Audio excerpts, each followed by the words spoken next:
आज साइंस के classes science chapter crop production and management के अंतर्गत सोइंग सोइंग के बारे में पढ़ेंगे। लास्ट वीडियो में हमने पढ़ा था कि basic practices of basic practices of crop production के बारे में हमने पढ़ा था। उसमें किसी भी फसल के उत्पादन के लिए कौन कौन से स्टेज हैं उसके संदर्भ में ये बताया गया था। तो पहला स्टेज जो था वो प्रिपरेशन ऑफ सॉइल था। दूसरा स्टेज जो है वो सोइंग का है, जब मिट्टी की तैयारी जब अच्छी हो जाती से कर ली जाती है तो उसके बाद उसमें खेत में बुआई का स्टेज आता है, बुआई का चरण आता है और उसको हम सोइंग कहते हैं। तो आज हम सोइंग के बारे में पढ़ेंगे। व्हाट इज सोइंग, बुआई क्या होती है, बुआई कैसे की जाती है, उसके बारे में इस वीडियो में पढ़ने वाले हैं। The process of scattering seeds in the ground soil for growing the crop plants is called sowing. फसलों के उत्पादन के लिए बीजों को जुते हुए खेतों में बोना ही जो है सोइंग कहलाता है। The process of scattering seeds in the ground soil for growing the crop plant is called sowing. फसलों के उत्पादन के लिए बीजों को जुते हुए खेतों में बोना ही जो है सोइंग कहलाता है। तो this is the definition of sowing. And अब हम इसमें एक चीज़ का ध्यान देंगे कि जब बुआई की जाती है तो इस बात का विशेष ध्यान दिया जाता है कि बीजों का चयन अच्छा से हो। बीज जो है अच्छे होने चाहिए। बीज जब अच्छे होंगे तो उसका जर्मिनेशन अच्छा होगा और फसल भी अच्छी होगी। तो इस बात का विशेष ध्यान देना चाहिए कि बीज जो है अच्छी क्वालिटी का होना चाहिए।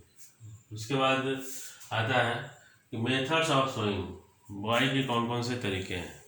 मेथड ऑफ सोइंग के मतलब बुआई के किन किन तरीकों से बुआई की जाती है। तो पहला तरीका है सोइंग बाय हैंड। बुआई जो है हाथों से। तो इस विधि में जो है फार्मर या किसान जो अपनी फसल को बोता है तो उसमें बीजों को अपने हाथ में लेके और जो जुते हुए खेत होते हैं उसमें उसको स्कैटर करता है, छिड़क कर फेंकता है। तो ये विधि जो है हाथों द्वारा की जाती है और बहुत आसानी से होता है। लेकिन यह वैज्ञानिक दृष्टिकोण से इस विधि को बहुत अच्छा नहीं माना गया है, क्योंकि इस विधि से जो बीजों की बुआई होती है तो उनके बीच में प्रॉपर स्पेसिंग नहीं हो पाता है। बीजों के बीच में प्रॉपर निश्चित एक दूरी नहीं होती है। कहीं कहीं बीज जो है ज़्यादा गिर जाते हैं तो फसल घना उगता है और कहीं बीज कम गिरते हैं तो फसल वहाँ पे कम उगती है। तो इस वजह से जो है ये सोइंग बाय हैंड मेथड जो है वो बहुत अच्छा नहीं माना गया है। इस विधि से बीजों की बुआई का सबसे जो दुष्परिणाम है वो है कि बीजों के बीच में प्रॉपर स्पेस नहीं होना है। तो सोइंग बाय हैंड में किसान बीजों को हाथ में लेके उसको जुते हुए खेतों में स्कैटर करता है, फेंकते हुए उसको पूरे खेत में फैलाता है। तो ये सोइंग इस विधि में बस इतना ही है। दूसरा विधि है सोइंग बाय सीड ड्रिल।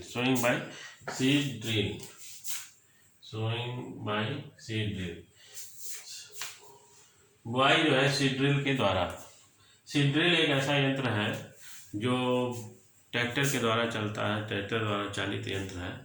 इस विधि से जो बुआई है उसमें कम समय लगता है और बीजों की बुआई अच्छे तरह से होती है, एक निश्चित गहराई में होती है और बीजों के बीच में एक निश्चित दूरी होता है, निश्चित स्पेस होता है।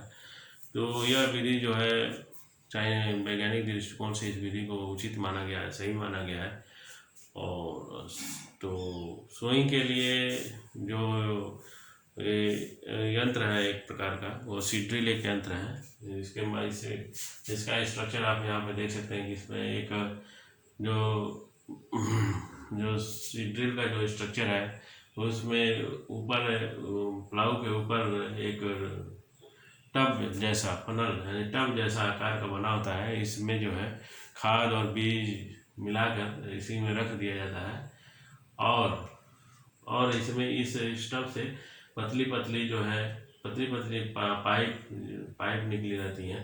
ये पाइप निकली रहती हैं जो नीचे जो है फरो बनाने के लिए जो हल होता है, फरो बनाने के लिए जो हल होता है उससे जुड़ा होता है। तो जैसे जैसे ट्रैक्टर आगे बढ़ता है, धीरे धीरे धीरे बढ़ता है, उस टब में से जो बीज है इस पाइप के द्वारा नीचे जो फरोज बनती हैं, मिट्टी के अंदर जो नालियाँ बनती हैं उसमें वो बीज और खाद गिरता जाता है। तो इस विधि से जो बुआई होती है वो एक लाइन से बुआई होती है, एक सीधी लाइन से बुआई होती है, जिससे जो है बीजों के बीच में एक निश्चित दूरी होता है और प्रॉपर स्पेस मिलता है और एक निश्चित गहराई में इस माध्यम से बीजों की बुआई होती है। तो ये ट्रैक्टर द्वारा चालित सीड ड्रिल है। और दूसरा जो सीड ड्रिल है वो प्लाऊ सीड ड्रिल इसको बोलते हैं। ये जो है बैलों के द्वारा चालित सीड ड्रिल है। इसमें भी एक आप इस तरह का स्ट्रक्चर है। यहाँ पे ये जो लकड़ी का हत्था बना है इसको बैलों के पीठ पे रखा जाता है और यहाँ पे एक फरन जैसा टब जैसा छोटा सा बना हुआ रहता है और इसको पाइप के माध्यम से इसको नीचे जो हल है इससे कनेक्ट कर दिया जाता है। तो यहाँ से बीज जब डालते हैं तो ये धीरे धीरे धीरे धीरे जो फरोज बनती जाती हैं और उसमें वो गिरता जाता है। तो यह प्लाऊ सीड ड्रिल जो है यह बैलों द्वारा चालित है और इसमें इस विधि से जो है खेत की बुआई में काफ़ी समय लगता है। और ये जो ट्रैक्टर द्वारा चालित जो सीड ड्रिल है इस विधि से जो बुआई होती है इसमें एक फ़ायदा यह है कि इसमें कम समय लगता है, इसके कम समय में और अच्छे प्रकार से इसकी बुआई होती है। बुआई के लिए दो तरीके बताए गए, सोइंग बाय हैंड और सोइंग बाय सीड ड्रिल। अब इसमें हम देखेंगे precautions for sowing the seeds, मतलब बीज की बुआई के लिए क्या क्या सावधानियां होनी चाहिए। बीज की बुआई के लिए क्या क्या सावधानियां होनी चाहिए। तो पहले सावधानियां, the seed should be sown at right depth for the germination. बीजों की बुआई एक निश्चित गहराई में खेतों में होनी चाहिए ताकि उनका जर्मिनेशन अच्छे से हो और प्रॉपर जर्मिनेशन हो। अगर बीजों को बहुत ज़्यादा वो ना तो मिट्टी के सरफेस पर ही बोना चाहिए ना बहुत ज़्यादा गहराई में बोना चाहिए, वो कि निश्चित गहराई में बीजों की बुआई होनी चाहिए। अगर जो बीजों को हम मिट्टी के सरफेस पे ही ऐसे वो बुआई कर दें तो उसका दुष्परिणाम ये होता है कि बहुत सारे बीजों को बर्ड खा जाती हैं, कीड़े मकोड़े खा जाते हैं, जिससे जर्मिनेशन सही नहीं होता है। दूसरा डिमेरिट ये है कि अगर बीजों को हम बहुत गहराई में ज़्यादा बो देंगे तो उनमें प्रॉपर ब्रीदिंग नहीं होगा, बीजों के अंदर प्रॉपर ब्रीदिंग नहीं होगा, जिससे जर्मिनेशन उसका नहीं होगा। तो बीजों की जो बुआई है वो उसकी जो है एक निश्चित गहराई में होनी चाहिए। निश्चित ना तो बहुत ज़्यादा ऊपर होना चाहिए, सरफेस पे होना चाहिए मिट्टी के, ना ही बहुत ज़्यादा गहराई में होना चाहिए मिट्टी के। तो बीजों की बुआई एक निश्चित गहराई में होना चाहिए। The seed should be sown at right depth for germination. दूसरा प्रिकॉशन है, the seed should be sown at right spacing.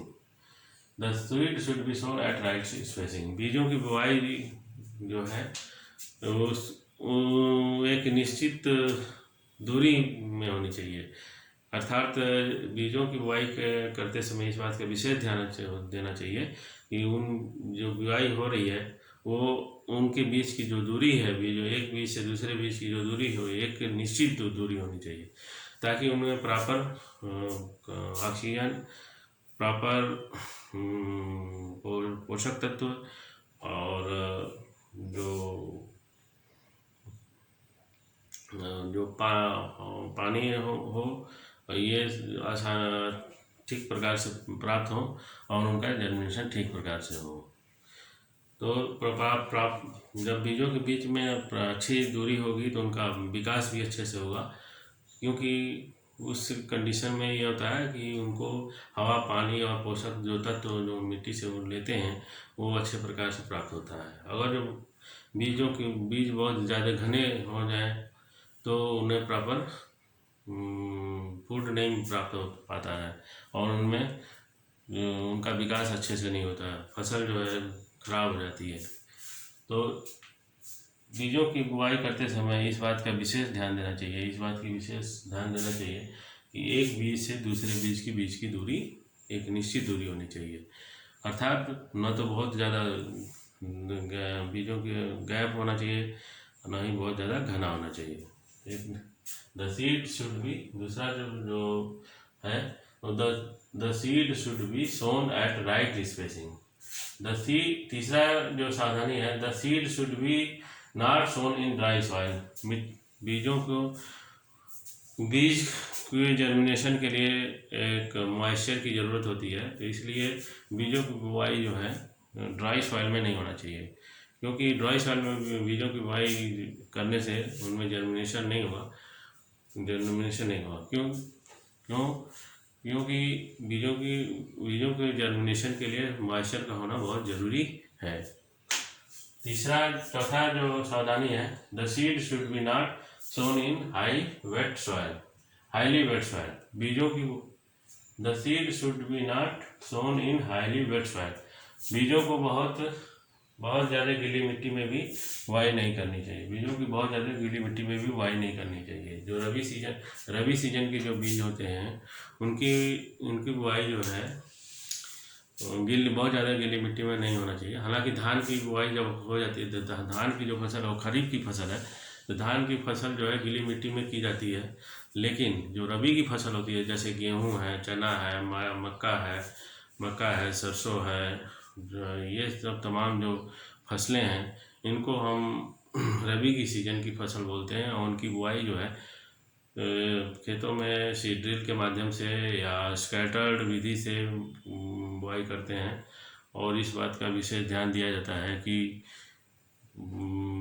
मिट्टी की जो बहुत ज़्यादा गीली मिट्टी में इन बीजों की बुआई नहीं होनी चाहिए। क्यों?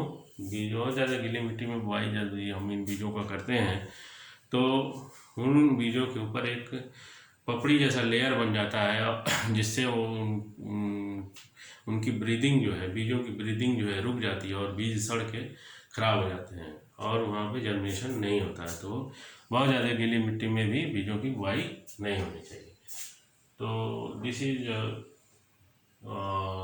इज सोइंग क्या क्या सोइंग में क्या क्या पढ़ा है। पहला ये पढ़ा कि डेफिनेशन ऑफ सॉइल, दूसरा मेथड ऑफ सोइंग, तीसरा जो स्टेप था प्रिकॉशंस फॉर सोइंग, बुआई के लिए कौन कौन सी सावधानियां हैं।